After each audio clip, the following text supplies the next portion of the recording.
This is a Johnny joint. Today I'm going to show you all how to rebuild one. Stick around.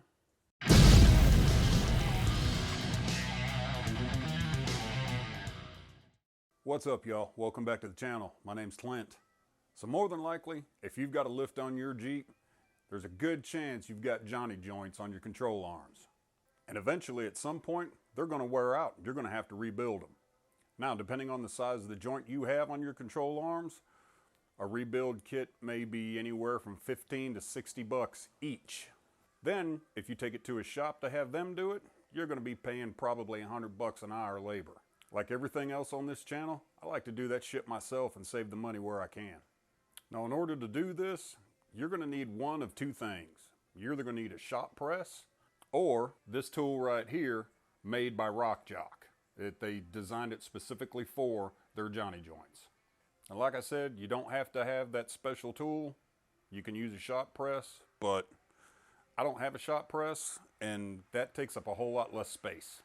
So I went ahead and bought it. That way I'd have it when I got ready to redo the Johnny joints on Napalm. Right now we're working on Grunt. Now I know y'all are saying, wait a minute, you're putting long arms, new axles, all that shit should be brand new. Well, it is. One problem though, we ordered the wrong size joints, which really isn't a big deal. Problem is they kind of sat in the box for past the return time while we were waiting on other parts. So I couldn't return them. And I didn't want to order all new joints because that would have been another $1,000 bucks. Because a joint is, if you order the complete joint, it's about 65 bucks a piece. And we ordered 13 of them. The joint housing wasn't the problem. They're all pretty close to the same size. There's some variations, but the main thing was the size of the ball inside the joint. So what I'm doing today is I'm just replacing the balls in the joints. Insert all your jokes at any point during this video. You can see the size difference in these balls. These are the ones that we ordered first, which were the wrong size. These are the ones that I'm putting in now. And basically what it is the shank on the end is longer. That's all. It's the only difference. The ball itself is the same size. So I thought since I was doing all this anyway, this would be a good opportunity to show you all how to rebuild them. Because it's going to be the same process either way. If you look at the tool, it has flat edges on either side. That's going to go in your vise.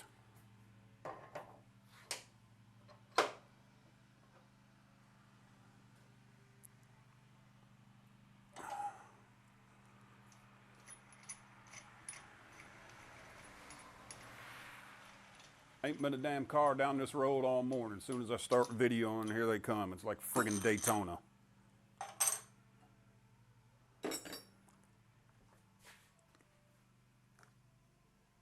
Alright, here's one of M's rear upper control arms. Sit it down there. And it's a good thing to prop up this other end too, that way the joint's not being turned from the weight of the arm inside there. Also, if you're gonna do this yourself, there's no need to get all wigged out about it. Just take off one arm at a time,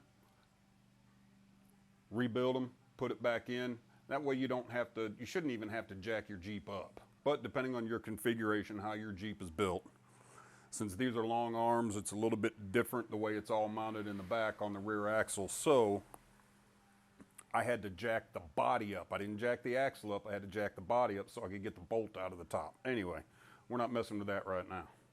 So, first thing you're going to do is you're going to put this little dewey on here and screw it all the way down.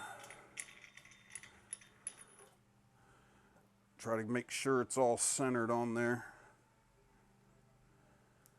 Then take a 7/8 wrench, just tighten this dude down.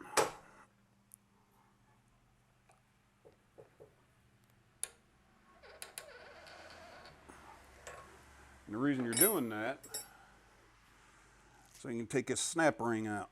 You have to compress the bushing to get the snap ring out. Like that.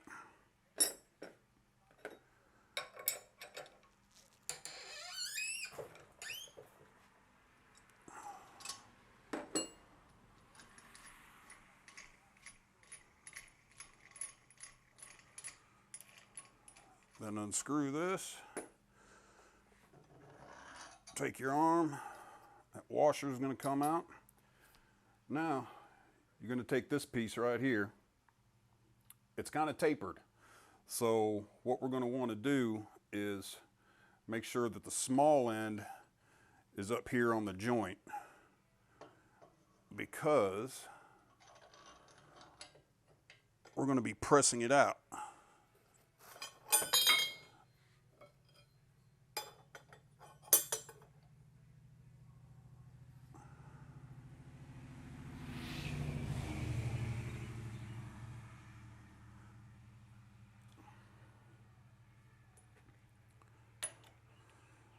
Then screw this back on.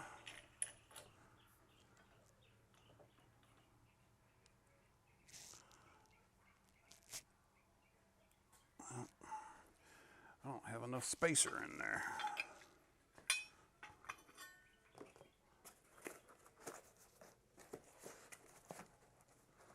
There we go. That's better. Go yum.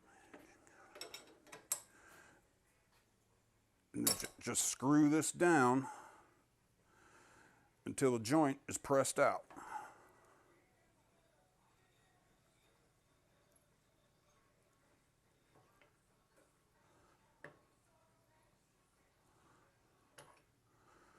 There we go.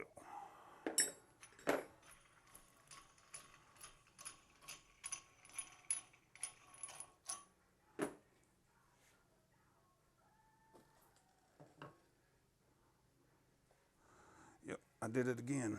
I put that on backwards, but that's not a problem. Take that washer off, and if you do like I did, just give it a little tap, it'll pop loose. Pull that out, then you have your bushings, and then here's the ball. Now, when you order a rebuild kit, you're going to get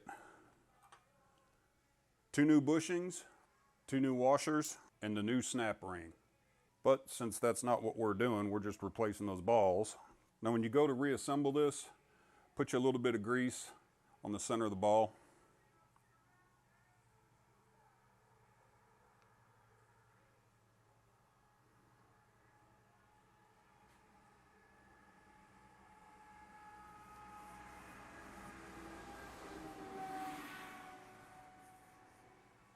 If you look at these bushings, they're built so that they will index together, like that.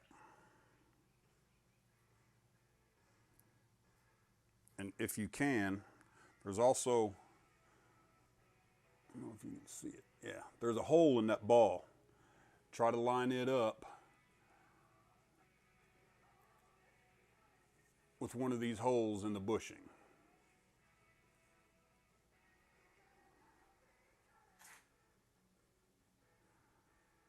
Just helps the grease get in there when you grease it.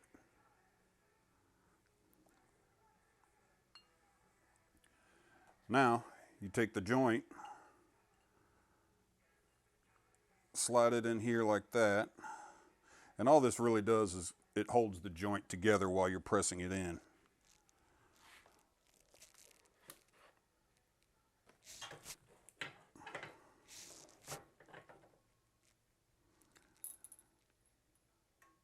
Don't forget to put your washer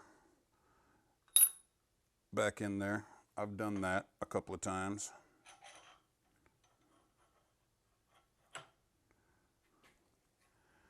And put your outside washer in.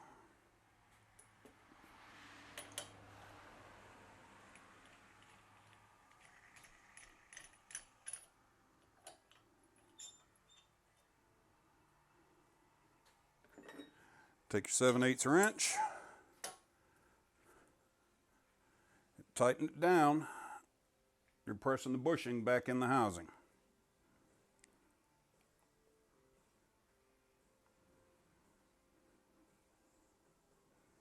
Now once it's in there, you can take that off. This way you can see, yep, it's not centered, my washer is off. Here we go. That way you can see the groove for the snap ring Make sure you get it compressed far enough. You don't need to go ape shit, gorilla crazy on it, but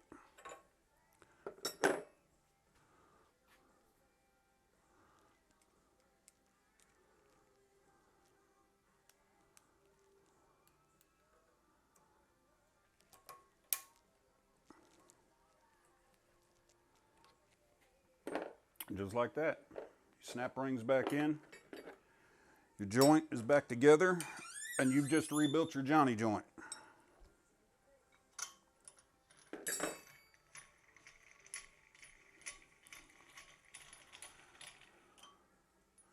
I've only got 7 more to go.